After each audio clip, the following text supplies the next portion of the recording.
impact the lawsuits to derail Obamacare. Ms. Bondi, I'll start with you. Well, we're so excited based on the election results, and now we're so excited that Wisconsin can hopefully join in, do a motion to intervene, or file their own lawsuit. There are so many possibilities out there, and Ken and I have been talking constantly because, of course, he has a parallel lawsuit going in Virginia. So our goal is to have the majority of the states involved in this and show the federal government that we're going to fight back. Your new Governor-elect Scott Walker, what has he said to you about this healthcare lawsuit? He said that on his first day in office, he will walk across the hallway in the Capitol and hand me the letter giving me the authority to bring this suit.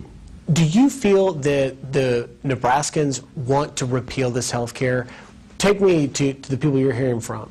I don't think there's any doubt Nebraskans want to repeal this health care law. The Cornhusker kickback was embarrassing to Nebraskans. The whole way it was passed and the unconscionable expansion of federal government power and the cost to Nebraskans. I mean, in little Nebraska, it's going to cost us $500 million over the next 10 years. Is it your sense that the most likely actual vehicle to derail this legislation is with the states?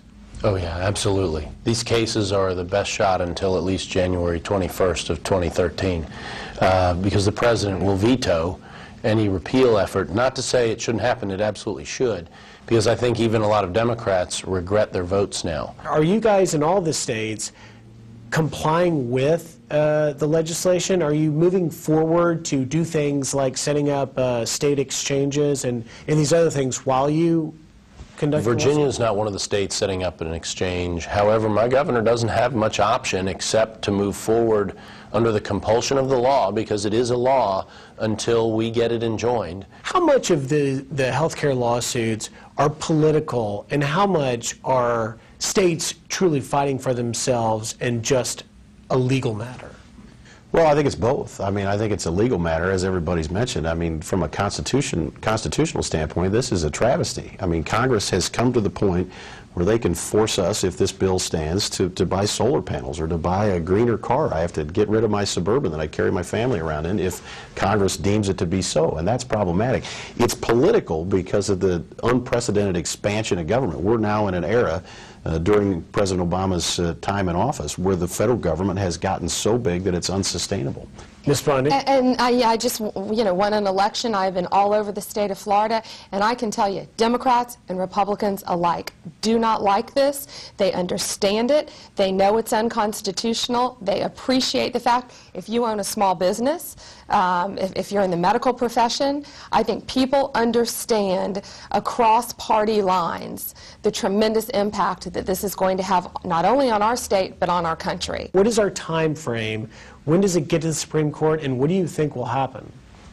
We could be there anywhere from 2 to 3 years, be my expectation. I still have the same perspective I did when the case started, and that is that we have a better than even chance of prevailing. We're at an awful lot of each of the individual justices' concurrences and writings and book, in the case of Justice Breyer, is that we will ultimately prevail on this. Ms. Bondi? I agree. I believe we will be out of the Northern District of Florida by the end of January. We'll make it to the 11th Circuit, and then once we're in the Supreme Court, I firmly agree with Ken. I believe we will prevail. It's not just about whether we can prevail, it's whether we should. A big part of bringing this suit or these suits is because we, as representatives of our states, have to fight for the powers and the authority that was preserved for us in the Constitution. Why not sit down with the president and say, let's rethink this? Would you guys be up for that? Obeying the Constitution is not negotiable. No visit to the White House. I'd love to go play basketball, but fundamentally, one of the roles the founders expected states to play is being played here, and that is that the states will protect the Constitution from the federal government when they abuse it, overstep its boundaries. That's what's going on here. That is not negotiable.